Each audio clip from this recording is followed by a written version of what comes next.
안녕하세요. 반갑습니다. 제가 이번에 가지고 온 종목은 네이버와 카카오를 가지고 왔습니다. 최근 좀 올라오고 나서 여기서 자리가 멈춰준 듯한 모습이 보여지고 있죠. 근데 여럿을 보면 문제될 거 없습니다. 오히려 좋아요.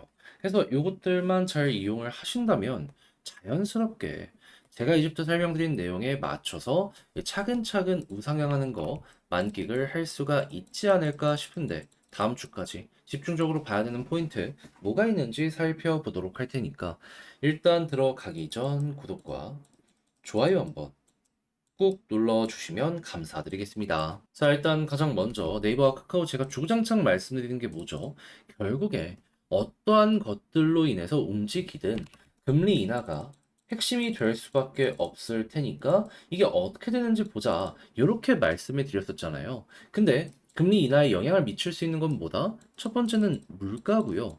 두 번째는 경기가 어떤지를 보는 거거든요. 근데 물가 이번에 발표되었는데 어제 CPI에 이어서 이번에 생산자 물가지수 PPI 어떻게 나왔다? 일단 전월 대비 0.2% 올라가면서 올라간 거 나쁜 거 아니야 싶었는데 전년 대비로 봤을 때에는 1.7% 나오면서 큰 그림으로 봤을 때 오히려 상황은 이 정도 좋아졌구나 라는 거 우리에게 나타나고 있는 거 확인할 수가 있었습니다. 자, 그러면 어제 CPI도 괜찮았고 PPI도 괜찮다. 그리고 그 이전에 각종 경제 지표를 보더라도 확실하게 물가가 잡히는 모습 보여주곤 했었다. 그러면 이거 연결되는 모습 보여지게 된다면은 그러면은 금리 인하하는데 좋은 근거가 되어주고 있다. 이렇게 볼 수 있겠죠. 그럼 연준은 이렇게 좋은 것들이 아래를 받쳐주고 있다는 가정 하에 경기 침체가 보여진다. 그럼 이걸 살리기 위해서 어떻게든 좀 유동성을 더 공급하려는 요 모습 보여주게 되겠죠. 그럼 이제 우리가 봐야 되는 건 금리 인하에 대한 확률이 어떻게 되는지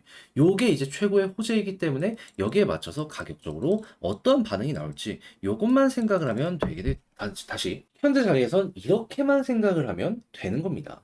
자, 그럼 이제 확률적으로 어떤지를 좀 살펴보도록 하면은 자, 18일 다음 주에 이제 FOMC가 끝나고 결과가 발표가 되거든요. 일단은 현재가 5.5기 때문에 금리 인하 확률은 100%인데 50bp냐 이제 25bp냐 요 갈리는 거 요거 이제 보시면 될 것 같고요. 그런 상황에서 설령 25bp가 인하된다라고 하더라도 자, 올해 11월 달 그리고 12월 달에도 금리 인하 확률이 일단 25bp 기준으로 놓고 봤을 때 100%가 잡히고 있는 상황이기 때문에 이대로만 가더라도 뭐 나쁠 건 전혀 없겠구나라는 마인드로 올해 연말까지를 생각해 보시면 될 것 같습니다. 만약에 중간에 50bp 인하하는 구간이 나오게 된다면 당연히 25bp 인하하는 것보다 조금 더 크게 한 번 더 반응이 올 것이고요. 자, 그러고 나서 내년 이제 1월 달 그리고 3월 달 그리고 5월 달 FOMC까지 꾸준하게 금리 인하가 진행이 되는 모습 보여주게 된다면 그러면 이거 앞만 보더라도 지금 4% 아래가 보여지고 있는 상황이기 때문에 이에 따라 가지고 기업들은 어느 정도의 정상화가 자연스럽게 나타나게 될 것이고 미국 이외의 국가들도 경기가 살아나는 모습들이 차근차근 보여지게 될 것이기 때문에 여기에 매출에 직접적으로 영향을 받는 기업들 같은 경우에는 그에 따라서 다시 한번 이 자리 재조정 요게 이제 만들어질 수 있겠죠. 했을 때 네이버와 카카오는 광고 쪽으로 여기에 영향을 굉장히 많이 받기 때문에 야, 일정 진행되면 될수록 단순 유동성으로 인한 상승뿐만 아니라 실적이 올라가는 것도 볼 수 있겠구나. 요거 이제 노려볼 수 있을 것 같습니다. 그럼 금리 인하되면 그냥 계속 끌고 가시면 되는 거예요. 그랬을 때 중요한 건 수급적으로 외국인 가장 중요하다. 요거 이제 몇 번이고 강조해도 모자라지 않고요. 그런 상황에서 기간이 받쳐주게 된다면 이건 조금 더 편안하게 보시면 되겠습니다. 그리고 이제 올라간다라고 했을 때 이제 작년 10월 달에 올해 3월에 대한 금리 인하 기대감이 선반영이 되면서 이렇게 올라갔었잖아요. 그럼 여기에 이제 관련 내용이 나왔을 때 쭉 이제 어디까지 올라갈 것이냐라는 걸 생각을 해야 되는데 현재 박스권을 1순위로 생각하시면 되고요. 그런 다음에 금리 인하가 계속된다면 그러면 저는 개인적으로 여기 돌파도 머지않았다.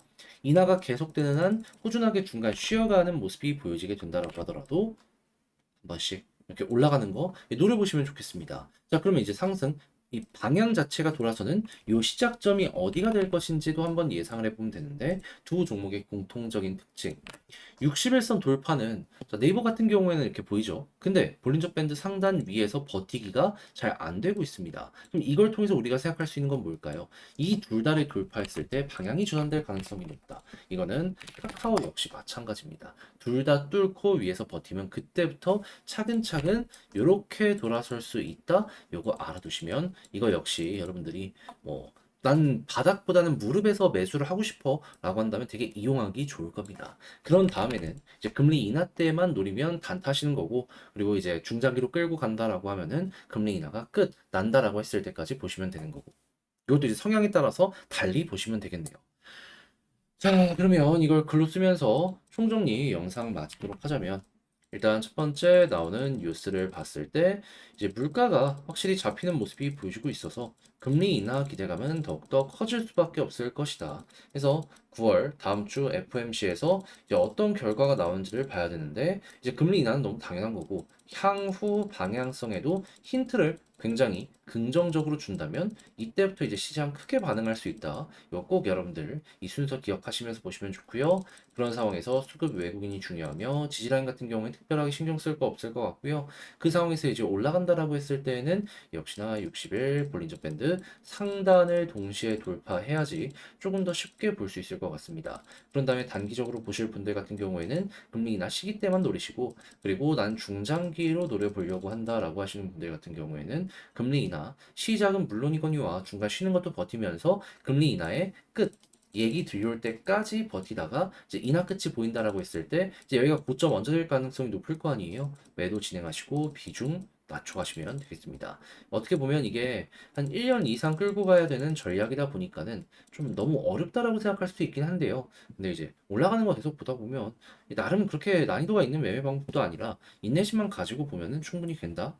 이 생각하시면서 저랑 같이 제 영상 계속 올릴 거니까 요거는 추적 관찰해 보시면 예, 굉장히 좋지 않을까 싶습니다.